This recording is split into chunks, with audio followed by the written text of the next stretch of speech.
it chapter by chapter, one bite at a time.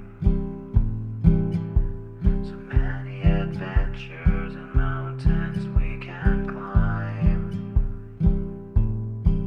Take it word for word, line by line, one bite at a time.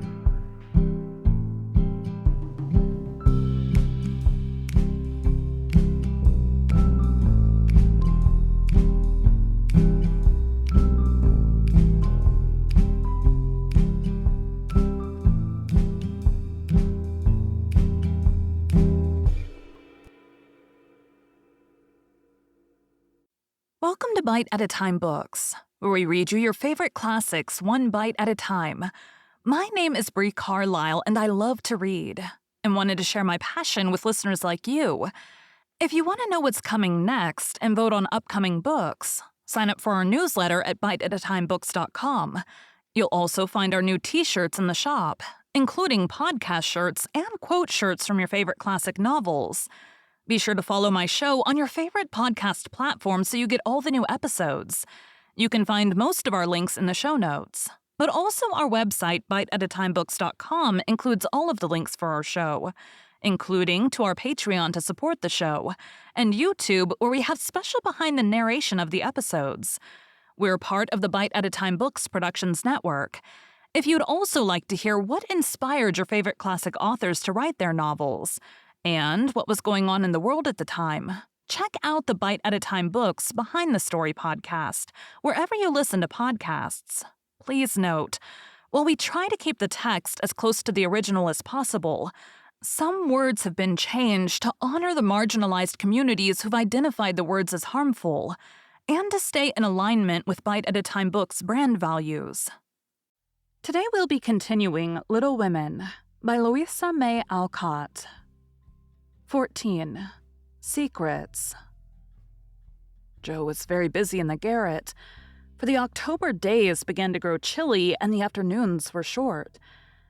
For 2 or 3 hours the sun lay warmly in the high window, showing Jo seated on the old sofa, writing busily with her papers spread out upon a trunk before her, while Scrabble, the pet rat, promenaded the beams overhead, accompanied by his oldest son, a fine young fellow who was evidently very proud of his whiskers. Quite absorbed in her work, Jo scribbled away till the last page was filled, when she signed her name with a flourish and threw down her pen, exclaiming, "There, I've done my best. If this won't suit, I shall have to wait till I can do better." Lying back on the sofa, she read the manuscript carefully through, making dashes here and there and putting in many exclamation points, which looked like little balloons when she tied it up with a smart red ribbon and sat a minute looking at it with a sober, wistful expression, which plainly showed how earnest her work had been. Jo's desk up here was an old tin kitchen, which hung against the wall. In it, she kept her papers and a few books, safely shut away from Scrabble, who, being likewise of a literary turn, was fond of making a circulating library of such books as were left in his way, by eating the leaves. From this tin receptacle, Jo produced another manuscript, and putting both in her pocket, crept quietly downstairs, leaving her friends to nibble her pens and taste her ink. She put on her hat and jacket as noiselessly as possible, and going to the back entry window, got out upon the roof of a low porch, swung herself down to the grassy bank, and took a roundabout way to the road. Once there, she composed herself, hailed a passing omnibus, and rolled away to town looking very merry and mysterious. If anyone had been watching her, he would have thought her movements decidedly peculiar, for on alighting, she went off at a great pace till she reached a certain number in a certain busy street. Having found the place with some difficulty, she went into the doorway, looked up the dirty stairs, and after standing stock still a minute, suddenly dived into the street and walked away as rapidly as she came. This maneuver she repeated several times, to the great amusement of a black-eyed young gentleman lounging in the window of a building opposite. On returning for the third time, Jo gave herself a shake, pulled her hat over her eyes, and walked up the stairs, looking as if she were going to have all her teeth out. There was a dentist's sign, among others which adorned the entrance, And after staring a moment at the pair of artificial jaws which slowly opened and shut to draw attention to a fine set of teeth, the young gentleman put on his coat, took his hat, and went down to post himself in the opposite doorway, saying with a smile and a shiver, "It's like her to come alone, but if she has had a bad time, she'll need someone to help her home." In 10 minutes, Joe came running downstairs with a very red face, and the general appearance of a person who had just passed through a trying ordeal of some sort. When she saw the young gentleman, she looked anything but pleased and passed him with a nod. But he followed, asking with an air of sympathy, "Did you have a bad time?" "Not very." "You got through quickly." "Yes, thank goodness." "Why did you go alone?" "Didn't want anyone to know." "You're the oddest fellow I ever saw. How many did you have out?" Joe looked at her friend as if she did not understand him, then began to laugh as if mightily amused at something. "There are 2 which I want to have come out, but I must wait a week." "What are you laughing at?" "You are up to some mischief, Joe," said Laurie, looking mystified. "So are you. What were you doing, sir, up in that billiard saloon?" "Begging your pardon, ma'am, it wasn't a billiard saloon but a gymnasium, and I was taking a lesson in fencing." "I'm glad of that." "Why?" "You can teach me, and then we can play Hamlet. You can be Laertes, and we'll make a fine thing of the fencing scene." Laurie burst out with a hearty boy's laugh which made several passers-by smile in spite of themselves. "I'll teach you whether we play Hamlet or not. It's grand fun and will straighten you up capitally. But I don't believe that was your only reason for saying 'I'm glad' in that decided way. Was it now?" "No, I was glad that you were not in the saloon, because I hope you never go to such places." "Do you?" "Not often." "I wish you wouldn't." "It's no harm, Joe, I have billiards at home. But it's no fun unless you have good players. So as I'm fond of it, I come sometimes and have a game with Ned Moffat or some of the other fellows." "Oh dear, I'm so sorry, for you'll get to liking it better and better and will waste time and money, and grow like those dreadful boys. I did hope you'd stay respectable and be a satisfaction to your friends," said Joe, shaking her head. "Can't a fellow take a little innocent amusement now and then without losing his respectability?" asked Laurie, looking nettled. "That depends upon how and where he takes it. I don't like Ned and his set and wish you'd keep out of it. Mother won't let us have him at our house, though he wants to come. And if you grow like him, she won't be willing to have us frolic together as we do now." "Won't she?" asked Laurie anxiously. "No, she can't bear fashionable young men, and she'd shut us all up in bandboxes rather than have us associate with them." "Well, she needn't get out her bandboxes yet. I'm not a fashionable party and don't mean to be. But I do like harmless larks now and then. Don't you?" "Yes, nobody minds them, so lark away. But don't get wild, will you? Or there'll be an end of all our good times." "I'll be a double distilled saint." "I can't bear saints. Just be a simple, honest, respectable boy and we'll never desert you. I don't know what I should do if you acted like Mr. King's son. He had plenty of money but didn't know how to spend it and got tipsy and gambled and ran away and forged his father's name, I believe, and was altogether horrid." "You think I'm likely to do the same? Much obliged." "No, I don't. Oh dear, no, but I hear people talking about money being such a temptation. And I sometimes wish you were poor. I shouldn't worry then." "Do you worry about me, Joe?" "A little, when you look moody or discontented, as you sometimes do. For you've got such a strong will, if you once get started wrong, I'm afraid it would be hard to stop you." Laurie walked in silence a few minutes, and Joe watched him, wishing she had held her tongue, for his eyes looked angry, though his lips still smiled as if at her warnings. "Are you going to deliver lectures all the way home?" he asked presently. "Of course not. Why?" "Because if you are, I'll take a bus. If you're not, I'd like to walk with you and tell you something very interesting. I won't preach anymore, and I'd like to hear the news immensely." "Very well then. Come on. It's a secret, and if I tell you, you must tell me yours." "I haven't got any," began Joe, but stopped suddenly, remembering that she had. "You know you have. You can't hide anything, so up and fess or I won't tell," cried Laurie. "Is your secret a nice one?" Oh, isn't it? All about people you know and such fun. You ought to hear it, and I've been aching to tell it this long time. Come, you begin. You'll not say anything about it at home, will you? Not a word. And you won't tease me in private? I never tease. Yes, you do. You get everything you want out of people. I don't know how you do it, but you are a born wheedler. Thank you. Fire away. Well, I've left 2 stories with a newspaper man, and he's to give his answer next week, whispered Jo in her confidante's ear. Hurrah for Miss March, the celebrated American authoress, cried Laurie, throwing up his hat and catching it again, to the great delight of 2 ducks, 4 cats, 5 hens, and half a dozen Irish children, for they were out of the city now. Hush! It won't come to anything, I dare say. But I couldn't rest till I had tried, and I said nothing about it, because I didn't want anyone else to be disappointed. It won't fail. Why, Jo, your stories are works of Shakespeare compared to half the rubbish that is published every day. Won't it be fun to see them in print, and shan't we feel proud of our authoress? Jo's eyes sparkled, for it is always pleasant to be believed in, and a friend's praise is always sweeter than a dozen newspaper puffs. Where's your secret? Play fair, Teddy, or I'll never believe you again, she said, trying to extinguish the brilliant hopes that blazed up at a word of encouragement. I may get into a scrape for telling, but I didn't promise not to, so I will, for I never feel easy in my mind till I've told you any plumy bits of news I get. I know where Meg's glove is. Is that all? Said Jo, looking disappointed, as Laurie nodded and twinkled with a face full of mysterious intelligence.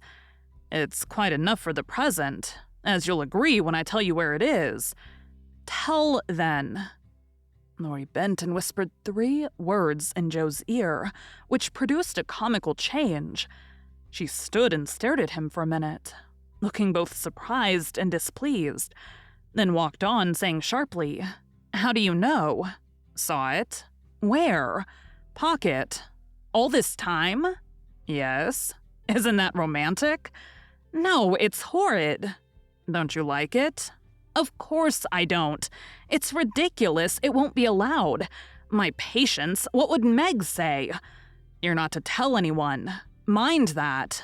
I didn't promise. That was understood, and I trusted you. Well, I won't for the present anyway, but I'm disgusted and wish you hadn't told me. I thought you'd be pleased. At the idea of anybody coming to take Meg away? No, thank you. You'll feel better about it when somebody comes to take you away. I'd like to see anyone try it, cried Jo fiercely. So should I.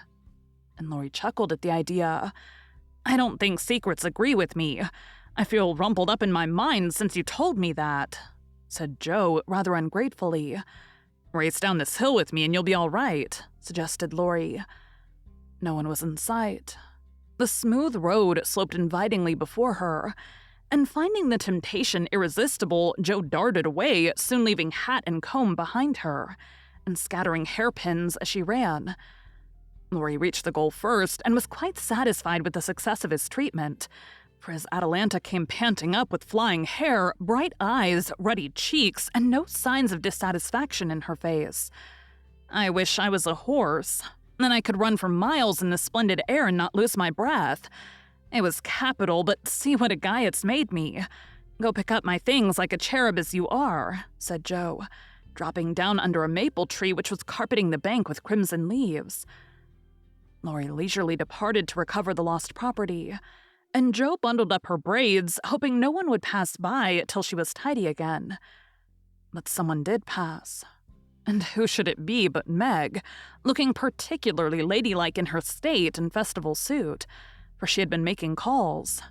What in the world are you doing here? She asked, regarding her disheveled sister with well-bred surprise. Getting leaves, meekly answered Jo, sorting the rosy handful she had just swept up. And hairpins, added Laurie, throwing half a dozen into Jo's lap. They grow on this road, Meg. So do combs and brown straw hats. You've been running, Jo. How could you? When will you stop such romping ways? Said Meg reprovingly as she settled her cuffs and smoothed her hair with which the wind had taken liberties. Never till I'm stiff and old and have to use a crutch. Don't try to make me grow up before my time, Meg. It's hard enough to have you change all of a sudden. Let me be a little girl as long as I can." As she spoke, Jo bent over the leaves to hide the trembling of her lips. For lately she had felt that Margaret was fast getting to be a woman, and Laurie's secret made her dread the separation which must surely come sometime, and now seemed very near. He saw the trouble in her face, and drew Meg's attention from it by asking quickly, "Where have you been calling all so fine?" "At the gardener's, and Sally's been telling me all about Belle Moffat's wedding. It was very splendid, and they've gone to spend the winter in Paris. Just think how delightful that must be." "Do you envy her, Meg?" said Laurie. "I'm afraid I do." "I'm glad of it," muttered Jo, tying on her hat with a jerk. "Why?" asked Meg, looking surprised. "Because if you care much about riches, you will never go and marry a poor man," said Jo, frowning at Laurie, who was mutely warning her to mind what she said. "I shall never go and marry anyone," observed Meg, walking on with great dignity while the others followed, laughing, whispering, skipping stones, and behaving like children, as Meg said to herself, though she might have been tempted to join them if she had not had her best dress on. For a week or two, Jo behaved so queerly that her sisters were quite bewildered. She rushed to the door when the postman rang and was rude to Mr. Brooke whenever they met, would sit looking at Meg with a woe-begone face, occasionally jumping up to shake and then to kiss her in a very mysterious manner. Laurie and she were always making signs to one another and talking about spread eagles, till the girls declared they had both lost their wits. On the second Saturday after Jo got out of the window, Meg, as she sat sewing at her window, was scandalized by the sight of Laurie chasing Jo all over the garden, and finally capturing her in Amy's bower. What went on there Meg could not see, but shrieks of laughter were heard, followed by the murmur of voices and a great flapping of newspapers. "What shall we do with that girl? She never will behave like a young lady," sighed Meg, as she watched the race with a disapproving face. "I hope she won't. She is so funny and dear as she is," said Beth, who had never betrayed that she was a little hurt at Jo's having secrets with anyone but her. "It's very trying, but we never can make her comme il faut," added Amy, who sat making some new frills for herself with her curls tied up in a very becoming way. Two agreeable things which made her feel unusually elegant and ladylike. In a few minutes, Jo bounced in, laid herself on the sofa, and affected to read. "Have you anything interesting there?" asked Meg with condescension. "Nothing but a story. Won't amount to much, I guess," returned Jo, carefully keeping the name of the paper out of sight. "You'd better read it aloud. That will amuse us and keep you out of mischief," said Amy in her most grown-up tone. "What's the name?" asked Beth, wondering why Jo kept her face behind the sheet. "The Rival Painters." "That sounds well. Read it," said Meg. With a loud hem and a long breath, Jo began to read very fast. The girls listened with interest, for the tale was romantic and somewhat pathetic, as most of the characters died in the end. "I like that about the splendid picture," was Amy's approving remark as Jo paused. "I prefer the lovering part. Viola and Angelo are two of our favorite names. Isn't that queer?" said Meg, wiping her eyes, for the lovering part was tragical. "Who wrote it?" asked Beth, who had caught a glimpse of Jo's face. The reader suddenly sat up, cast away the paper, displaying a flushed countenance, and with a funny mixture of solemnity and excitement replied in a loud voice, "Your sister."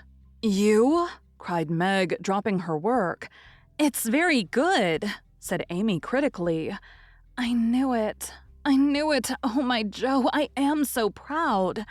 And Beth ran to hug her sister and exult over this splendid success. Dear me, how delighted they all were, to be sure. How Meg wouldn't believe it till she saw the words Miss Josephine March actually printed in the paper. How graciously Amy criticized the artistic parts of the story and offered hints for a sequel, which unfortunately couldn't be carried out, as the hero and heroine were dead. How Beth got excited and skipped and sung with joy. How Hannah came in to exclaim, "Sakes alive, well I never," in great astonishment at that Jo's doin's. How proud Mrs. March was when she knew it.